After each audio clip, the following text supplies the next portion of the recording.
Assalamualaikum warahmatullahi wabarakatuh. Salam sejahtera untuk Anda semua. Berjumpa kembali dengan saya, Saifrin Zuhri, di dalam pembelajaran karakter building.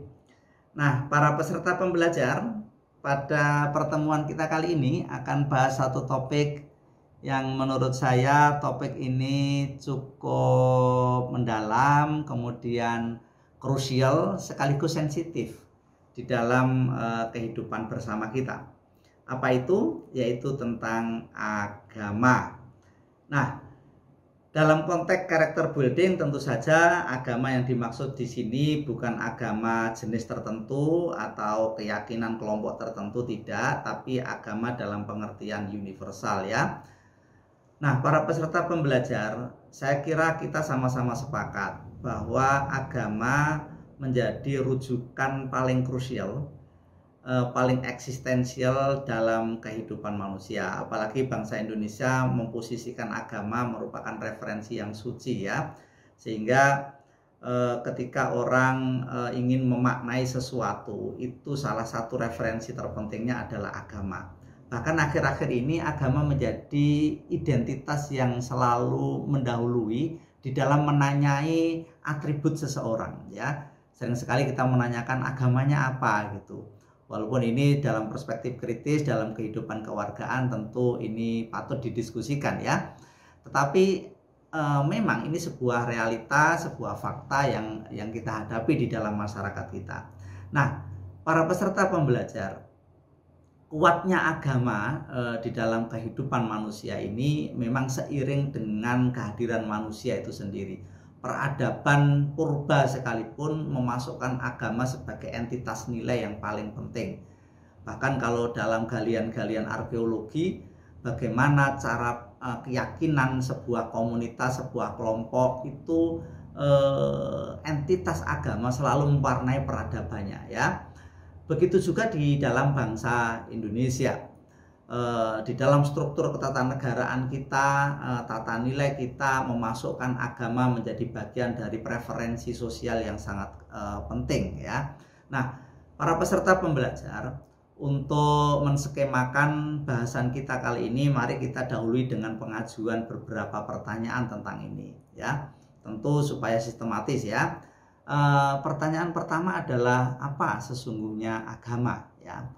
Kemudian bagaimana kebenaran yang diusung agama bisa diperkenalkan kepada manusia. Dalam aspek seperti apa kebenaran itu bersifat universal, dan dalam aspek seperti apa kebenaran itu terbuka untuk didiskusikan. Kemudian yang terakhir adalah bagaimana perkembangan dan dinamika agama akhir-akhir ini ketika agama menjadi bagian dari dinamika masyarakat itu sendiri. Katakanlah dalam bahasa lain, bagaimana ketika agama menjadi bagian dari identitas berpolitik, berbudaya, berekonomi, dan lain sebagainya. Nah, itulah para peserta pembelajar ruang lingkup yang akan kita bahas dalam pertemuan topik mengenai agama dan karakter building. Nah, para peserta pembelajar, untuk menuju pada pertanyaan yang pertama tentang apa itu agama dan bagaimana ruang lingkupnya. Pertama, mari kita pahami terlebih dahulu apa itu definisi atau pengertian agama. Nah, para peserta pembelajar, ada berbagai definisi yang dikemukakan oleh para ahli. Karena terbatasnya waktu, saya kira secara garis besar saja pengertian dari agama. Secara etimologis, di dalam Kamus Besar Bahasa Indonesia diartikan bahwa agama adalah pengatur sistem ya, yang mengatur tata keimanan ya, kepercayaan dan keyakinan serta pengabdian kepada Sang Pencipta yang Maha Kuasa, serta tata kaidah yang berhubungan dengan pergaulan manusia dan manusia serta lingkungannya. Nah, dalam pengertian yang lain lagi, masih merujuk pada Kamus Besar Bahasa Indonesia, agama berasal dari kata dasarnya itu sebetulnya merujuk pada bahasa Sanskerta ya, agama, yang berarti cara hidup ya. Kata lain untuk menyatakan konsep ini adalah religi ya. Mungkin kita pernah mendengar istilah religi. Itu dari bahasa Latin religio yang berakar dari kata kerja re dan re dan ligare. Re itu artinya adalah mengikat kembali. Maksudnya adalah bereligi, seseorang yang mengikat dirinya kepada Tuhan. Nah, arti secara terminologis agama adalah aturan tata cara hidup manusia dalam hubungannya dengan Tuhan dan sesamanya. Nah, ajaran atau sistem yang mengatur tata keimanan atau kepercayaan dan peribadatan kepada Tuhan yang Maha Kuasa serta tata kaidah yang berhubungan dengan pergaulan manusia dan manusia serta lingkungannya. Nah, itulah para peserta pembelajar pengertian dasar secara etimologis maupun terminologis dari agama. Nah, para peserta pembelajar, yang lebih penting adalah bagaimana merenungi asal-muasal mengapa manusia beragama. Ada titik poin atau titik berangkat manusia mengapa akhirnya beragama. Saya kira mengapa manusia beragama dimulai dari ada 3 ice breaking ya. Ada 3 titik berangkat, yaitu pertama adalah tentang adanya keterbatasan manusia. Memang manusia adalah makhluk yang paling pintar, makhluk yang intelektualitasnya, rasionalitasnya paling tinggi jika dibandingkan dengan jenis makhluk lainnya. Tetapi di tengah kepintaran manusia, kecanggihan manusia itu tetap saja ada ruang keterbatasan. Nah, kalau keterbatasan ini terus menyelimuti hidup manusia, maka manusia akan menghadapi kecemasan yang terus-menerus ya. Maka untuk menghadapi keterbatasan itulah kemudian manusia punya pengharapan lain. Tentu saja pengharapan itu adalah sebuah kekuatan yang mengatasi atau lebih menguasai kehidupan manusia, yaitu kekuatan adikodrati. Itulah kemudian muncul diksi yang bernama Tuhan ya. Jadi pertama adalah karena keterbatasan. Kedua adalah ketidakpastian. Manusia memang punya hak untuk menyusun strategi, menyiapkan planning ya, menyusun rencana ya, menyiapkan berbagai bekal untuk menghadapi dan menuju sesuatu titik ya, sebagai sebuah persiapan. Tetapi tetap saja di dalam prosesnya tetap manusia itu menghadapi yang namanya ketidakpastian.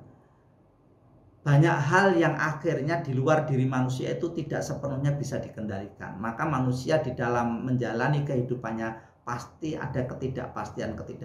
Itulah kemudian muncul doa ya, supaya meredusir atau mengurangi kecemasan ya, sehingga manusia di dalam proses menjalani hidupnya walaupun sudah dipersiapkan dengan baik, karena ada ketidakpastian itu maka perlu sandaran supaya kecemasannya itu berkurang. Nah, disitulah kemudian ada doa. Nah, inilah faktor kedua mengapa manusia beragama. Ketiga adalah sebuah kepastian dalam hidup, yaitu kematian. Semua makhluk hidup termasuk manusia pasti mati. Sehebat apapun manusia, ada titik tertentu yang tak terhindarkan pasti berakhir. Nah, kematian inilah puncak dari ketidakberdayaan dan keterbatasan manusia. Disitulah kemudian mati adalah titik kulminasi paling akhir di mana manusia harus berserah diri pada kekuatan yang paling besar, adikodrati dan maha kuasa, dan itulah Tuhan. Nah, disitulah kemudian manusia beragama. Ya, jadi kalau dilihat dari pengertian seperti ini, maka sesungguhnya agama itu merupakan nilai-nilai fundamental yang bisa membuat manusia tertuntun dalam hidupnya supaya bisa menghadapi ini dengan baik ya. Ada harapan, ada optimisme, ada keteguhan, dan termasuk ada orientasi yang jelas ya. Jadi disinilah kemudian agama kemudian menurunkan pranata-pranata, menurunkan dimensi-dimensi, aspek-aspek untuk menjaga nilai ini. Nah, disitulah para peserta pembelajar dalam aspek agama itu ada 3. Pertama adalah credo atau keyakinan ya. Jadi semua agama pasti didasarkan pada keimanan tertentu ya, entah apapun agamanya ya. Kedua, dari keyakinan itu kemudian membentuk sebuah sistem peribadatan. Jadi setelah yakin, kemudian agama tertentu itu mungkin ada dogma dan norma, di dalam situlah kemudian diatur bagaimana menjaga itu. Disitulah kemudian muncul sistem peribadatan. Nah, dari sistem peribadatan itu muncul ritus-ritus ya. Kalau dalam agama tertentu mungkin sistem nilai, sistem peribadatan, syariah dan lain sebagainya. Kemudian yang aspek ketiga adalah sistem nilai perilaku ya. Jadi ada keyakinan, ada sistem peribadatan, dan buahnya adalah perilaku. Nah, ini juga diatur di dalam agama. Nah, para peserta pembelajar, inilah mengapa agama terkait dengan pembentukan karakter. Karena rata-rata orang Indonesia, apalagi salah satu basis pembentukan karakter itu keluarga. Ada kecenderungan di keluarga di Indonesia itu salah satu yang ditanamkan paling dini itu adalah agama ya. Jadi memang agama berkontribusi sangat besar terhadap pembentukan karakter anak ya, dan untuk menjalani kehidupan selanjutnya.